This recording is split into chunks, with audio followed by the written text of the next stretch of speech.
नमस्ते दोस्तों, आज है 21 दिसंबर 2025 और हम बताने जा रहे हैं आज की मायावती जी से जुड़ी 10 बड़ी खबरें। लेकिन उससे पहले अगर आप चैनल पर नए हैं तो हर दिन मायावती जी से जुड़ी खबरें सुनने के लिए चैनल को सब्सक्राइब करें। तो अब शुरू करते हैं। सबसे पहले बात करते हैं उस बड़ी खबर की जिसने आज सबसे ज्यादा सुर्खियां बटोरी। हिजाब से जुड़े एक मामले को लेकर मायावती ने जो कहा वो सिर्फ एक समुदाय की बात नहीं थी, बल्कि संविधान, सम्मान और कानून व्यवस्था से जुड़ा हुआ संदेश था। उन्होंने साफ शब्दों में कहा कि किसी भी महिला की गरिमा के साथ इस तरह का व्यवहार लोकतांत्रिक भारत में स्वीकार नहीं किया जा सकता। मायावती ने इस पूरे मामले में ये भी जोड़ा कि सत्ता में बैठे लोगों को ऐसे मामलों में संवेदनशीलता दिखानी चाहिए, न कि राजनीतिक चुप्पी। उनका कहना था कि अगर समय रहते नैतिक जिम्मेदारी ली जाती है तो सामाजिक तनाव को रोका जा सकता है। इस बयान के बाद सियासी गलियारों में हलचल तेज हो गई, क्योंकि मायावती का ये रुख सीधे तौर पर कानून और संवैधानिक मूल्यों की बात करता है, न कि किसी धर्म या पार्टी की। अब जरा इस बयान के असर को समझो। मायावती लंबे समय से खुद को उस नेता के तौर पर पेश करती रही हैं जो दलित, पिछड़े, अल्पसंख्यक और गरीब वर्ग की बात बिना डर के रखती हैं। हिजाब वाले बयान में भी उन्होंने वही लाइन पकड़ी। उन्होंने ये साफ कर दिया कि बीएसपी किसी भी तरह की जबरदस्ती या अपमान के खिलाफ है, चाहे वो किसी के साथ भी हो। यही वजह है कि इस बयान को सोशल मीडिया पर काफी शेयर किया गया और समर्थकों के बीच ये मैसेज गया कि पार्टी अभी भी अपने मूल स्टैंड पर कायम है। दूसरी बड़ी खबर जुड़ी है पुलिस व्यवस्था और प्रशासनिक अनुशासन से। हाल के दिनों में एक घटना को लेकर मायावती ने सवाल उठाया कि क्या पुलिस का इस्तेमाल दिखावे और राजनीतिक संदेश देने के लिए किया जा रहा है। उन्होंने कहा कि पुलिस का काम कानून का पालन कराना है, न कि किसी खास व्यक्ति या आयोजन को महिमा मंडित करना। मायावती का ये बयान इसलिए अहम है क्योंकि वो सीधे सिस्टम पर सवाल खड़ा करता है। उन्होंने ये भी कहा कि अगर ऐसी परंपराएं चलन में आ जाएंगी तो आम जनता का भरोसा कानून व्यवस्था से उठ सकता है। इस मुद्दे पर मायावती ने कोई तीखी भाषा नहीं अपनाई, लेकिन शब्द बहुत साफ थे। उनका इशारा यही था कि प्रशासन को निष्पक्ष रहना चाहिए। राजनीति में जब नेता पुलिस और प्रशासन को अपने हिसाब से इस्तेमाल करने लगते हैं तब सबसे ज्यादा नुकसान गरीब और कमजोर वर्ग को होता है। इस बयान के बाद कई पूर्व अधिकारी और राजनीतिक विश्लेषक भी खुलकर बोलते नजर आए कि इस तरह के सवाल उठना जरूरी है। तीसरी बड़ी खबर संसद के शीतकालीन सत्र को लेकर है। मायावती ने संसद की कार्यप्रणाली पर नाराजगी जाहिर करते हुए कहा कि जनता से जुड़े असली मुद्दे पीछे छूट गए। उन्होंने खास तौर पर महंगाई, बेरोजगारी, किसानों की परेशानी और प्रदूषण जैसे मुद्दों का जिक्र किया।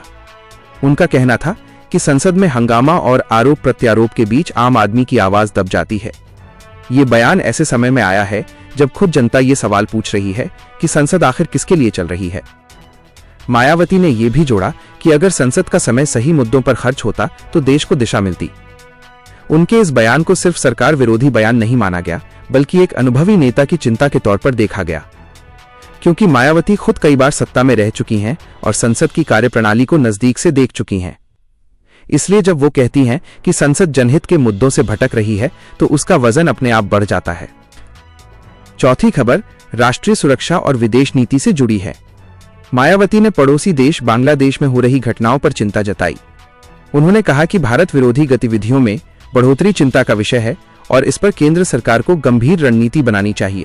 मायावती का ये बयान दिखाता है कि वो सिर्फ उत्तर प्रदेश या चुनावी राजनीति तक सीमित नहीं है, बल्कि राष्ट्रीय मुद्दों पर भी अपनी राय खुलकर रखती हैं। इस बयान में उन्होंने किसी देश का नाम लेकर आरोप लगाने से बचते हुए इतना जरूर कहा कि भारत को अपने पड़ोस में हो रहे घटनाक्रमों पर सतर्क रहना होगा। उन्होंने ये भी जोड़ा कि कूटनीति और सुरक्षा दोनों स्तर पर संतुलन जरूरी है।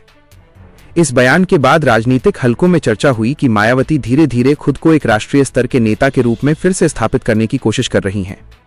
अब आते हैं पांचवी और बेहद अहम खबर पर जो सीधे चुनावी राजनीति से जुड़ी है।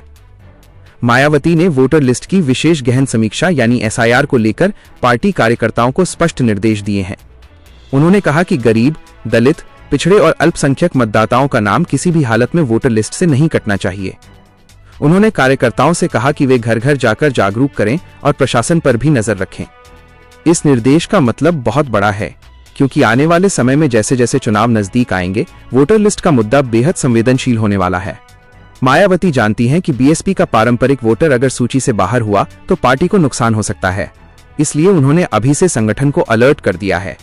ये सिर्फ एक तकनीकी निर्देश नहीं है, बल्कि चुनावी रणनीति की शुरुआत मानी जा रही है। इन 5 खबरों को अगर एक साथ देखा जाए तो एक तस्वीर साफ उभरती है। मायावती मुद्दों को चुन चुन कर उठा रही हैं। राजनीति में जो दिखाई देता है वही पूरा सच नहीं होता, और मायावती के मामले में तो ये बात और भी गहराई से लागू होती है। छठी बड़ी खबर उस फैसले से जुड़ी है जिसमें मायावती ने पार्टी के भीतर एक खास दिन को जन कल्याण और संगठन संकल्प दिवस के रूप में मनाने का निर्देश दिया है। उन्होंने साफ कहा कि इस दिन पार्टी के हर स्तर के नेता और कार्यकर्ता जनता के बीच जाएं, उनकी समस्याएं सुनें और संगठन को मजबूत करने का संकल्प लें।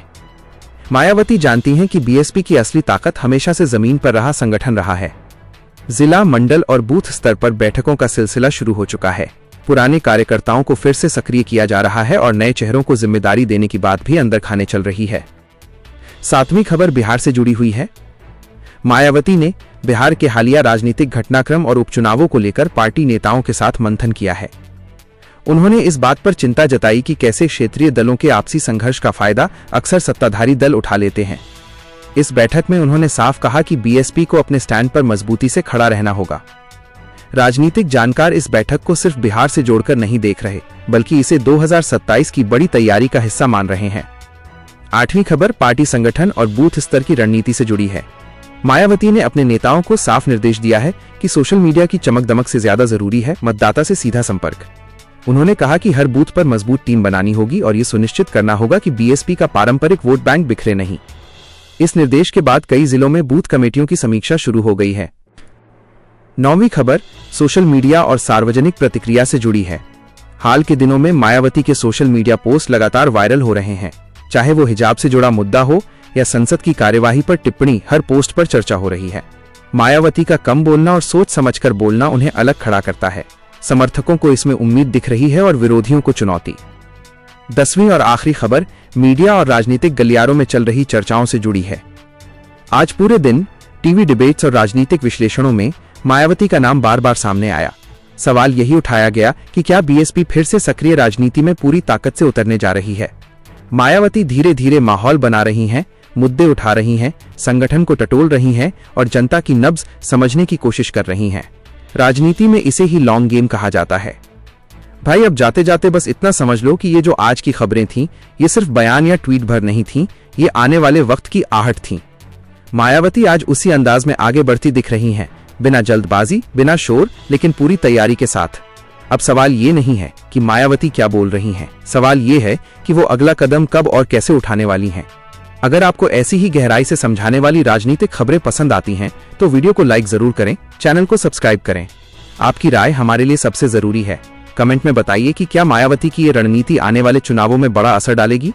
मिलते हैं अगली वीडियो में।